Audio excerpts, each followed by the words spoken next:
జై గురుదత్త శ్రీ గురుదత్త.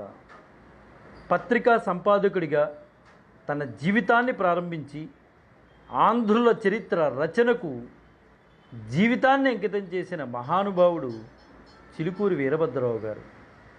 దేశోపకారి, ఆంధ్ర దేశాభిమాని, విబుధరంజని, ఆంధ్రకేసరి, సత్యవాది లాంటి పలు పత్రికలకు పనిచేశారు కూడా ఆయన.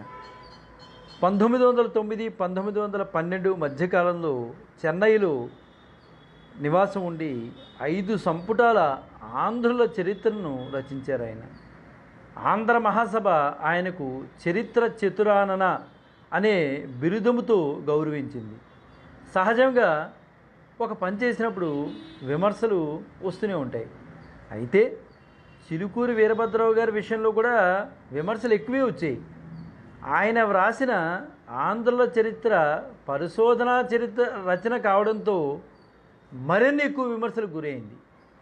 దీనికి విమర్శగా పుస్తకాలు కూడా ప్రచురించబడ్డాయి ఆ రోజుల్లో. దానివల్ల ఆయన న్యాయ వివాదాలకు కూడా ఎదుర్కోవాల్సి వచ్చింది. అయితే చిలుకూరి వీరభద్రరావు గారు ఆరువేలు నియోగి బ్రాహ్మణులు. ఆయన పశ్చిమ గోదావరి జిల్లా తణుకు తాలూకాలోని రేలంగి నివాసం అయింది.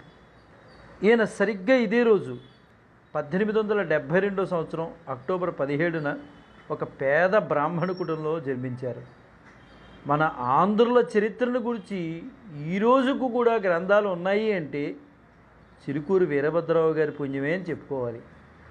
ఆంధ్రుల ప్రాచీన చరిత్రను వెలికి తీసిన మహానుభావుడు చిలుకూరి వీరభద్రరావు గారు. ఆ మహానుభావునికి ఈరోజు నివాళులర్పిస్తూ జై గురుదత్త శ్రీ గురుదత్త, శ్రీపాద శ్రీవల్లభ చన్నదాసుడు, మానికొండ రాజశేఖర శర్మ, రాజమహేంద్రవరం.